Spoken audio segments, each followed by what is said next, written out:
Hi, my name is Steve Richards, and welcome to the Red Zone. You may be on the RedZone Way channel, which is the channel that has mostly videos of me, or you might be on the RedZone Students channel, which has videos of me as well as the students in the stores that I teach in.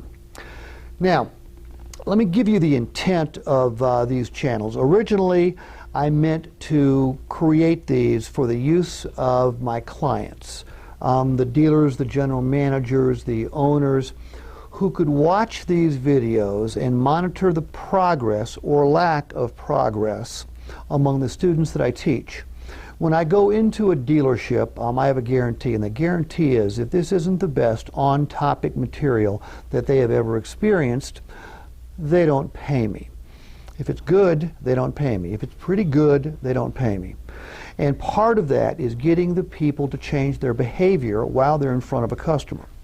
If you're not being videotaped while you're being trained, you're not being trained. You've actually got somebody standing up in front of you talking about selling cars. Talking about selling cars doesn't change anyone's behavior.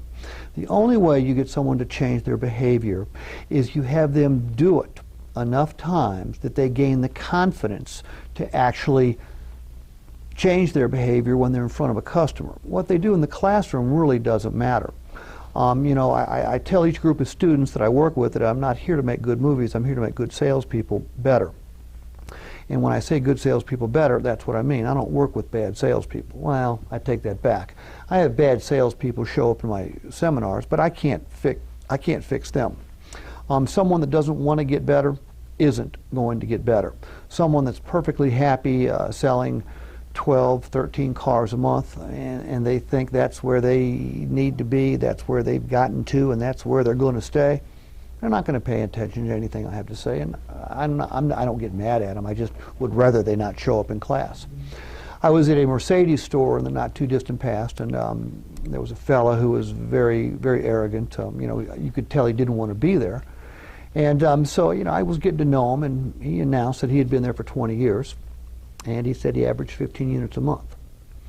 Now, what I didn't say was anyone that had been in the same Mercedes store for 20 years and was only selling 15 cars a month was maybe the biggest moron I'd ever talked to, and had probably cost that dealer untold millions of dollars. But that's the way our business is. The salespeople, for the most part, that I work with have a strong desire to get better at their jobs, as do most of the managers. The problem with our industry is the training, for the most part, is atrocious. Now, the factories do a pretty decent job of providing product training.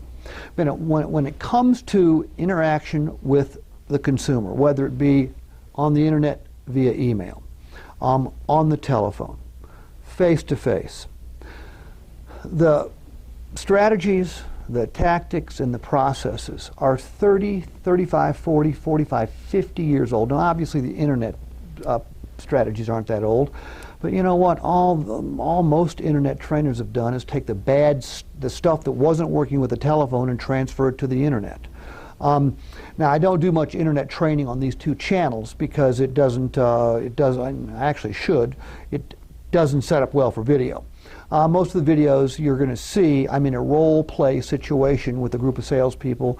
I'm working with the managers as well.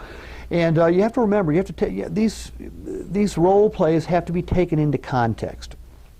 I didn't realize when I started putting these up that I would have consumers take a look at them. And I have had tons and tons of comments from consumers, mostly positive, mostly congratulating me for providing a mathematically correct explanation or justification of why the trade's worth what the trade is, or how automobile dealers price their vehicles.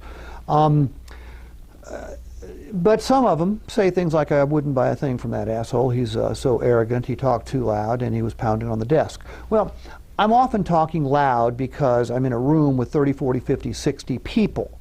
And in order to let everyone hear me, I have to talk loud. And I raise my voice to project. I pound on the desk for emphasis. When I'm with a customer, and by the way, I've had a number of comments from salespeople saying, that I must not know what I'm doing because I'm a trainer. Well, I sell cars too. In every single account I work with, they know that when I'm on their property, I'm available to close a customer. Hell, I'm available to meet and greet a customer, and I do. I'm available to qualify a customer. I can do a product presentation regardless of what product that I'm working with, because most of the products are pretty much the same. Now, obviously, there are some idiosyncrasies, and I'm not, by any stretch of the imagination, a product expert. But fact of the matter is, the criticisms I get, which don't bother me at all, and I get a lot of good criticisms too, meaning I get some good ideas from the comments people make about things that I do. But people forget that I'm not in front of a real customer. I'm in a role play situation, and I'm trying to stress usually just one point. So please keep that in mind as you watch. Okay? Again, thanks for being here. I hope you've subscribed to both, if not one of the channels. I think I mentioned this, I'll say it again.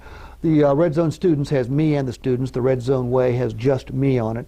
But subscribe. As a matter of fact, if you have subscribed, drop me an email at theredzoneway@gmail.com. Let me know what store you work in. Let me know what you sell. Let me know what topics or what situations or what objections you would like some help with.